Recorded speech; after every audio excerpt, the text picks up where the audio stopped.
In 2001, McDonald's was in trouble. Sales were falling, customers were leaving, the stock was down, and inside a conference room in Midtown Manhattan, a group of franchise owners sat around a table trying to figure out how to save the business.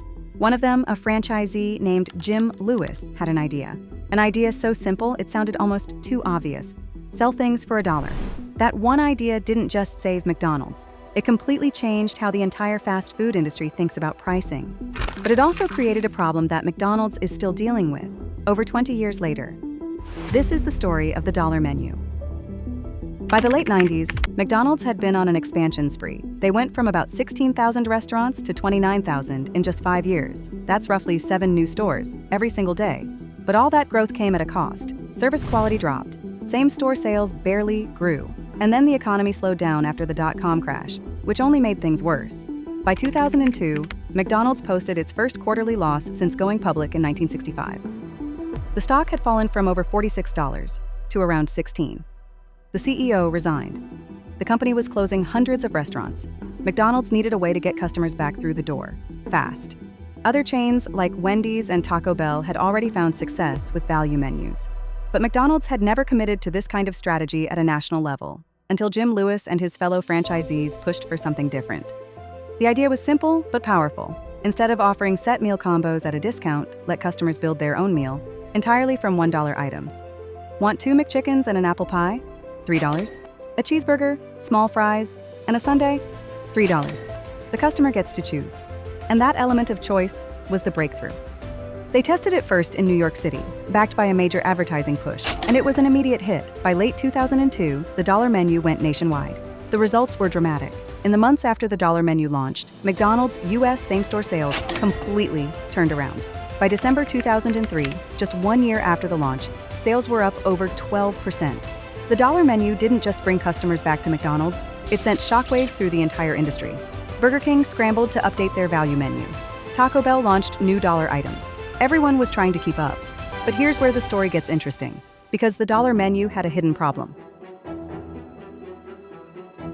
The dollar menu drove massive traffic, but behind the scenes, there was a growing problem. About 95% of McDonald's restaurants are owned by franchisees, independent business owners. They pay McDonald's corporate a cut of every dollar they sell through rent, fees, and royalties.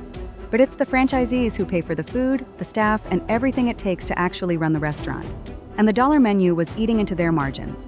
By 2008, franchisees were pushing back hard. The double cheeseburger, the star of the dollar menu, had the highest ingredient cost of any item on it.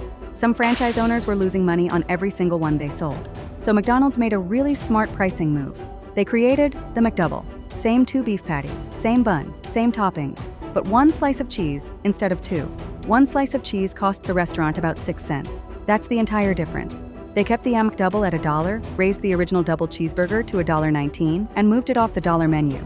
Most customers barely noticed. The product looked the same, tasted almost the same. But that 6 cents per burger across millions of burgers made a real difference to franchise profitability. But even the McDouble trick couldn't hold forever. Between 2002 and 2015, the price of beef rose more than 80%. Labor costs were climbing. The economics of selling anything for $1 were becoming unsustainable. So McDonald's didn't just kill the dollar menu overnight, they evolved it, step by step. In 2013, dollar menu and more, items above $1 for the first time. 2018, the $1, $2, $3 menu. And in 2025, the McValue menu with meal deals starting at $5. Each version moved further from that original dollar price point, but each version still had to promise value. McDonald's couldn't just raise prices and walk away. Because when your customers get used to paying a certain price, that becomes what they believe your product is worth. And that's true whether you're running a fast food chain or any other business. Here are 3 pricing lessons from the McDonald's dollar menu. Lesson 1, if you price something low, make sure it leads somewhere. The dollar menu wasn't designed to be profitable on its own. It was designed to get people through the door. The real money came from the fries, the drinks, the add-ons, all the high-margin items customers bought alongside their dollar burger. If you're going to price something low to attract customers, make sure there's a clear path to higher margin products. Lesson 2, price anchors don't expire. $1 was a powerful anchor. It brought in millions of customers, but it also trained them to expect cheap. And that expectation lasted far longer than the menu itself. You see, if you anchor your brand to a low price, you're not just setting a price. You're setting an expectation that your customers will hold you to for years, maybe decades after you've moved on.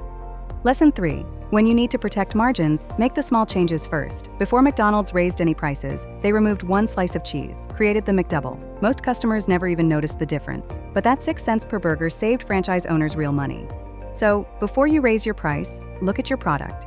Is there something you can adjust to reduce your costs without your customer noticing? The dollar menu saved McDonald's during a recession. It reshaped an entire industry, and it created a pricing expectation that the company is still paying for today. The hardest part was never setting the price at $1. The hardest part was getting away from it. Thanks for watching. If you found this useful, please consider subscribing.